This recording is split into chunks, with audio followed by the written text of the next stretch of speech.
Хейо, бәріңе сәлемдер, сендермен Асхат. Бүгін біз Skibidi Toilet'тің 68-ші сериясының екінші бөліміне обзор жасайтын боламыз. Бүгінгі видеода көп сұрақтар талқыланатын болады. Дафак бізге көмектесіп жатыр ма? Және Дафак вообще не істеп жүр бұл жерде? Және Годзилланың видеосы неге Skibidi әлемінде тақтада жапсырылып тұр ссылкасы. Және тағы да бір сұрақтарға жауап беретін боламыз. Ал сендер видеоны обязательно соңына дейін көріңдер. Егер қызық болса, лайктарыңды басыңдар, комментарий қалдыруды ұмытпаңдар, достар. Ең қиын видео ойнап тұр бүгін, достар. Өте екі теория бар. Оны видеоның соңында талқылайтын боламыз. Ал сендер шайларың дайындап, дайындаңдар. 68 серияның екінші бөлімі бізді спикерлердің скибидистерді қинауымен басталады. Бірінші біздің гигант камерамыз мойнын қайыр жереді. Сосын камерамен өзінің бластермен атып қатырып қояды. И вантусменіміз өзінің вантусын алады. Осы жерде біздің байқағанымыз, біз дау камераның атынан қарап жатқан жоқпыз бұл жерде, вантусменнің атынан көріп отырмыз бұл әлемді. То есть скибидистердің базасына кірген кезде TV-мен көрсетіп трансляция жасап жатыр ғой қазір. Оны қазір ортасында қайталап айтып кетем. Сол вантустың атынан көрсетіп жатыр бізге. Сосын қызыл біздің сатқын камера Дафактың лазермен бір есікті ашады, жасыл лазермен. Неге осы жасыл лазермен ол есікті ашқанын мен түсінбедім. Себебі алдыңғы серияларда Дафактың қасында тағы бір адам тұрды, бір силуэт көрінді. Ол біздің қызыл камера деген теория бар. Себебі Дафактың технологиясын енді қай жерден ол алады. Сосын Дафак оны осы жерге телепорт жасап, өзі Дафактың өзін қазір видеоның ортасында байқайтын боламыз, достар. Ал сосын достар, Дафак жаңа инстаграмында соңғы постында айтып кеткен болатын, not everyone is on your side. То есть барлығы сенің досың емес деп айтып кетіпті. Типа бұл, бізге Дафактың өзі айтып жатыр, араларыңда бір предатель бар деп. Ол предатель бізде қызыл камерамен екен, почти бәріміз білеміз, бәрінде теория бар. Бәрі білет бұл теория туралы. Сосын айтып кетейін дегенім екінші момент. Сосын обычный камерамен барады да айтады, берші маған ана лазеріңді өзім қолданып көрейінші деді. Сосын қызыл игнорирует етеді да, игнор жасайды. Сосын қолын лайк дейді. Сосын есік ашылады да біздің скибидистер айқайлайды. Неге олар айқайлайды? Себебі олар сигнал бергісі келеді, мыняқта бізді шабуылдап жатыр деп. Бірақ біздің камерамендеріміз ақылды ғой. Вантусмен алады да аузын жабады. Екіншісін паралич қылады, гличне пистолетпен, екеуін гличпен паралич қылып қояды да. Бізге қызыл камера есікті ашады. Сосын Вантус өте ақылды ғой. Вантус айтады, неге біз солға қарай барамыз дейді. Сосын оң жақтан бізге қарай скибидист келе жатады. Бұл менің ойымша қақпан. Қызыл камера бізді алдап сол жерге кіргізгісі келген. Сосын біз оңға қарай қараған кезімізде скибидист келген кезде, сол скибидистке Вантус жүгіреді артына. Сосын бізді қызыл камера айтады, тоқта, барма дейді ол жерге.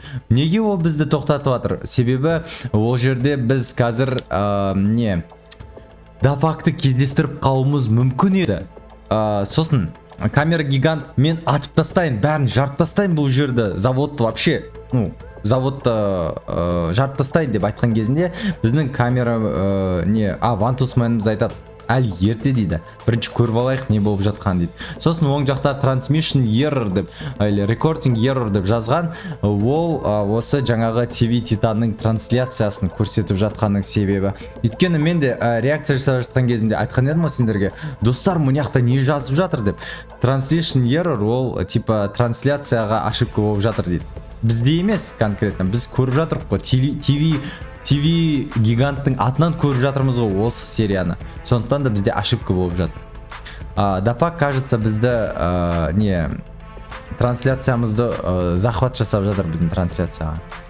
Короче, зеленый помеханы бізге дафак қосып жатыр. Себебі өзі қазір астында оң жағында орналасқан. Оны біз жасыл сигналынан байқаймыз. Дафак бұл жерде бір нәрсе істеп жатыр. Неге ол жерде тығылып тұрғанын мен түсінбедім, бірақ ол кажется скибидистердің технологиясын ұрвайын деп жатыр ма, может басқа өзінің тірліктері бар, бірақ сол жерде тұрған. Сосын скибидистер оны байқап қалмасын деп сигналды қосады, тревога жасайды. Ол тревоганы жасайды да, сосын біздің камерамендерімізді подставить етіп жібереді. Бәрі скибидистер бізге қарайды да, бізді шабуылдайды достар. Өйткені олар тек бізді байқады ғой. Сол үшін олар біздің артымыздан қуалайды. Сосын байқасаңдар, екі персонаж пайда болды. Ол екі персонаж американский сериалда «Во все тяжкие» деген сериал бар. Солардың бастарын алған, яғни химикаттар ол сол сериалмен байланысты зат. Сразу басқа темаға алсақ. Короче, біздің камера гигантымыз алады да, жарып жібереді да, люстра ма бір нәрсені, короче, не екенін білмеймін. Сосын ол қашып кетеді. Сосын оң жаққа қарасаңдар, тақтада бір әріптер ағылшынша жазылған. Ол, короче, ютубтағы ссылка. Қандай ссылка десеңдер, Годзилланың ссылкасына, достар. Оказывается, дафактың өзі бұл Годзилланың видеосын өзінің каналында шығарған екен. Бірақ бұл дафактың видеосы емес деп айтады. Дафак фанаттың видеосын ұнатып өзіне каналына шығарды деп айтады. Ол білмеймін, ол рас па, өтірік па, бірақ, короче, Годзилланың сериалын ол өзі жасап жатқан жоқ. Ол фанаттың тірлігі екен. Сразу айтып қойын. Так, Литмикс деген ютубердің каналында көруге болады. Сол, кажется, жасаған деп айтады бәрі. Сосын скибидист лазер бір пайда болады. Өте мықты скибиди, бірақ ол бәрі туалеттерді өлтіріп жатыр. Оған бәрібір ол камерамен ба, скибиди ма бәрін өлтіріп жатыр. Себебі оның приказы барлық қимылдайтын жандардың бәрін өлтіріп таста деп приказ берілген сияқты. Сосын ол біздің камера гигантымызға лазермен бір атады да, жатқызып қояды. Сосын енді кірейін деп жатқан кезінде бәрі атады оған. Екі лазер атады. Сосын біздің спикер титан пышақтарын лақтырады. Ештеңке оған действие етпейді. Сосын базуканың бір атқанымен ол кетіп қалады да, біз камера гигантымызды жоғалтамыз, достар. Бірінші спикер титанды жоғалттық, енді камера титан. Әр қашан түскен сайын осы зданияға түскен сайын біз бір мықты гиганттарымызды жоғалтып жатырмыз. Сосын айтайын дегенім, өзінің линзасын гигант бізге береді да, бізге есімізге түсіреді. 67-ші серияда гиганттың өзіне ол линзаны дафак берген болатын. Сосын ол линзаны алады да, 67-ші серияда өзі киген ол линзаны. Соны бізге береді да, осымен ол өстіп өледі. Соңғы лайкын көрсетіп, ол өледі. Вот. По идее, осымен видео аяқталды. Көп нәрсе айтылмады, бірақ примерно менің түсінген заттарымды айтып жатырмын сендерге, достар. Сондықтан да егер сендердің бір теорияларың болса, обязательно комментарийға жазып кетіңдер, каналға тіркеліңдер, комментарий қалдыруды ұмытпаңдар. Осындай кішкентай обзор болды.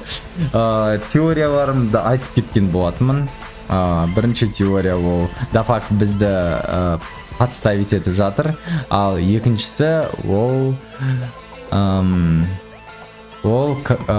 екінші теориям ол қызыл камера бізді сатып жатыр. Ол сатқын болып келеді дафакпен бірге. В общем, осындай теория. Келесі видеода кездесеміз, достар. Сендерге ұнады деп ойлаймын осы видео. Соңына дейін көргендеріңе үлкен рахмет. Давайте.